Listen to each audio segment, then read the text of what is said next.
Hello guys, S के study point YouTube channel में आप सभी का स्वागत है।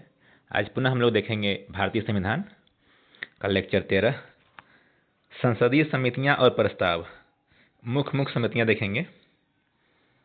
तो आइए बिना लेट के स्टार्ट करते हैं। संसदीय समितियों का वर्गीकरण। संसदीय समितियां मुख्य रूप से दो प्रकार की होती है। एक तो तदर्थ समितियां और दूसरा होता है अस्थायी समितियां।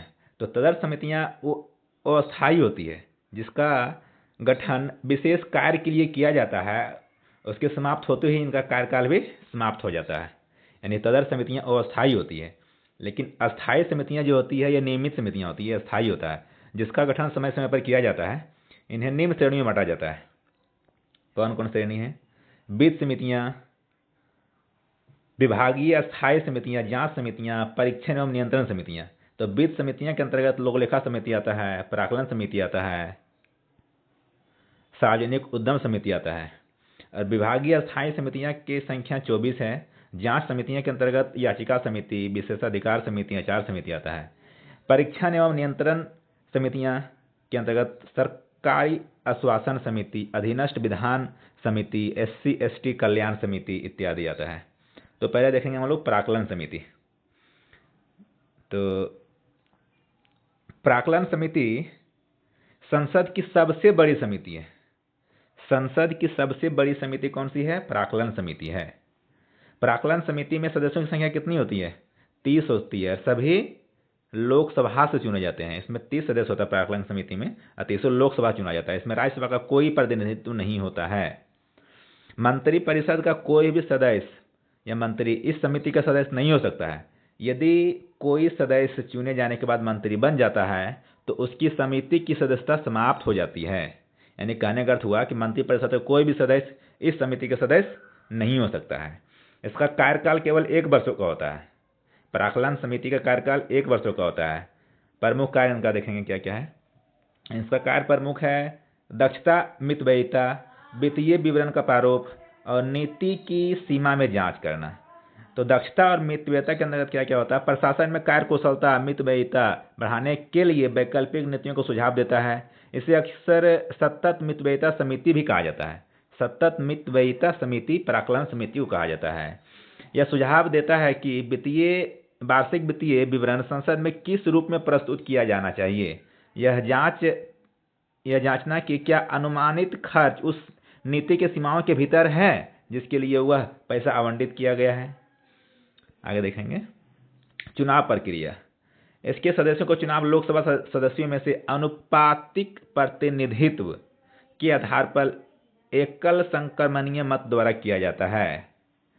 समिति के अध्यक्ष की नियुक्ति लोकसभा अध्यक्ष द्वारा की जाती है। यानी लोकसभा अध्यक्ष के द्वारा ही प्राक्कलन समिति के अध्यक्ष की नियुक्ति की जाती है। हमेशा सत्तारूढ़ का दल का नेता ही इसका अध्यक्ष होता है। यह समिति बजट अनुमानों की जांच तभी कर सकती है जब उन पर संसद में मतदान हो चुका हो। इसलिए यह खर्च को रोक नहीं सकती, केवल भविष्य के लिए सुझाव दे सकता है। आगे देखेंगे लोक लेखा समिति। भारत की सबसे पुरानी और सबसे महत्वपूर्ण वित्तीय समितियों में से एक है लोक लेखा समिति। यानी सबसे पुरानी समिति कौन सा है? तो लोक लेखा समिति। सबसे बड़ी प्राक्कलन समिति। इसका मुख्य कार्य निम्नलिखित है। इसमें समिति में टोटल सदस्य होता है 22 में 15 होता है लोकसभा से और 7 होता है राज्यसभा से। लोक लेखा समिति का अध्यक्ष विपक्ष दल का नेता होता है। यह परंपरा 1967 ईस्वी से चला आ रहा है। लोक लेखा समिति का अध्यक्ष विपक्ष दल का नेता होता है। मंत्रिपरिषद का कोई भी सदस्य इस समिति का सदस्य नहीं हो सकता है। इसका भी कार्यकाल केवल 1 वर्ष का ही होता है। इसका मुख्य कार्य है केक की रिपोर्ट की समीक्षा करना। भारत के नियंत्रक महालेखा परीक्षक का प्रतिवेदन जब संसद में रखा जाता है तो लोक लेखा समिति उसकी विस्तृत समीक्षा करती है। धन का सही उपयोग। इसका मुख्य उद्देश्य यह सुनिश्चित करना है कि क्या खर्च किया गया धन संसद द्वारा प्राधिकृत रूप में खर्च किया गया है, यानी जिस प्रयोजन से दिया गया उसी प्रयोजन में खर्च हुआ है या नहीं। क्या यह उसी प्रयोजन के लिए किया गया है जिसके लिए वो आवंटित किया गया था। लोक लेखा समिति को प्राक्कलन समिति की जुड़वा बहन कहा जाता है। वो दो क्वेश्चन पूछता है ये। लोक लेखा समिति को प्राक्कलन समिति का जुड़वा बहन कहा जाता है क्योंकि दोनों ही सार्वजनिक व्यय पर नियंत्रण रखती है। इसे केक का मित्र, दार्शनिक और मार्गदर्शक भी कहा जाता है। वर्तमान में यह समिति सरकारी खर्चों में पारदर्शिता और जवाबदेही तय करने में महत्वपूर्ण भूमिका निभाती है। डिजिटल ट्रांजैक्शन और आधुनिक ऑडिटिंग के इस दौर में पीएससी यानी लोक लेखा समिति तकनीकी बारीकियों पर ध्यान दे रही है। यानी कहने का अर्थ ये हो रहा है कि लोक लेखा समिति कभी भी पॉलिसी पर सवाल नहीं उठाती है, केवल उस पॉलिसी के वित्तीय निष्पादन की जांच करती है। आगे देखेंगे सार्वजनिक उद्यम समिति। इसका गठन 1964 ईस्वी में कृष्ण मेनन समिति के सिफारिश पर की गई थी। इसमें भी सदस्यों की संख्या 22 होती है, 15 लोकसभा और 7 राज्यसभा, जिस तरह की लोक लेखा समिति का होता है। इसका अध्यक्ष केवल लोकसभा के सदस्यों में से चुना जाता है। इसका मुख्य कार्य है सार्वजनिक उद्यमों के प्रतिवेदनों, उनके खातों और इन पर आधारित की रिपोर्ट की जांच करना। स्थगन प्रस्ताव देखेंगे। स्थगन प्रस्ताव क्या होता है? स्थगन प्रस्ताव लोकसभा में सिर्फ लाया जा सकता है। इसको लाने के लिए कम से कम 50 सदस्यों की सहमति आवश्यक होती है। इसका उद्देश्य है सदन का ध्यान ऐसे गंभीर और अविलंबनीय मामलों पर आकर्षित किया जाता है जिन पर तुरंत विचार न करने पर गंभीर परिणाम हो सकते हैं। इसके माध्यम से सदन के सामान्य कार्य को रोककर चर्चित विषय पर तुरंत विचार किया जाता है, इसलिए स्थगन प्रस्ताव लाया जाता है। आगे देखेंगे राष्ट्रीय अल्पसंख्यक आयोग।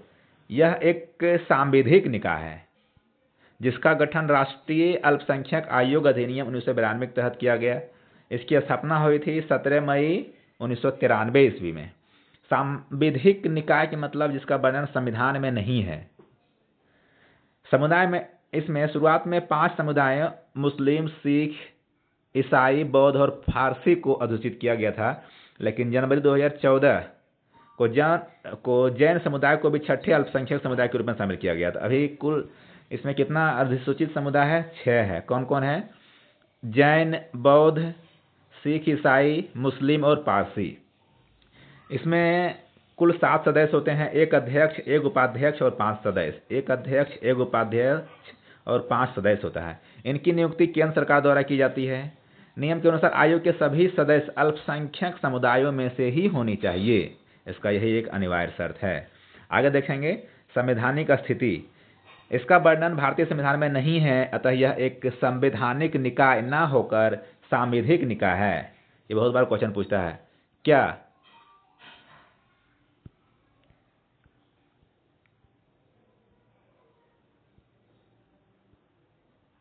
राष्ट्रीय अल्पसंख्यक आयोग संवैधानिक निकाय है या नहीं?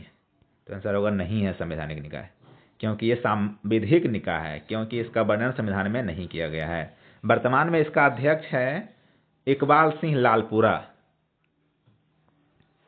ये दोबारा नियुक्त हुआ इस पद पर। इसका मुख्यालय है न्यू दिल्ली। आगे देखेंगे राष्ट्रीय पिछड़ा आयोग। राष्ट्रीय पिछड़ा आयोग पहले आता था अनुच्छेद 340 के अंतर्गत, लेकिन इसमें बदलाव हो गया है। ये बदलाव ये हुआ है कि 102वें संविधान संशोधन अधिनियम 2018 के तहत इसे संवैधानिक दर्जा दिया गया है।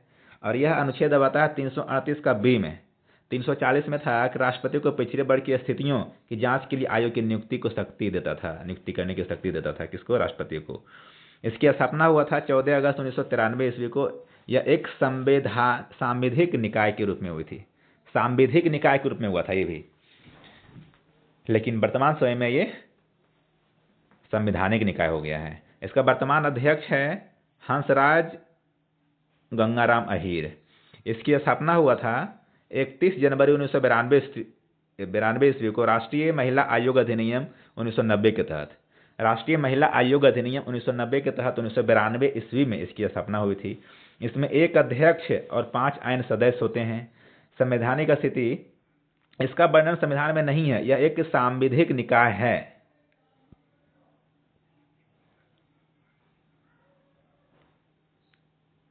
यह एक सांविधिक निकाय है। वर्तमान अध्यक्ष इसका है विजया किशोर रहाटकर।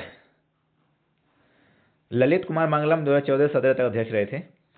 राष्ट्रीय पिछड़ा वर्ग आयोग संवैधानिक निकाय है 338 का बी अनुच्छेद के तहत। वर्तमान में है हंसराज गंगाराम अहीर। राष्ट्रीय महिला आयोग सांविधिक निकाय है। सांविधिक निकाय है विजया किशोर रहाटकर। धन्यवाद। इस तरह का अपडेट देखने के लिए हमारे YouTube चैनल को सब्सक्राइब कर सकते हैं। मिलते हैं पुनः अगले वीडियो में।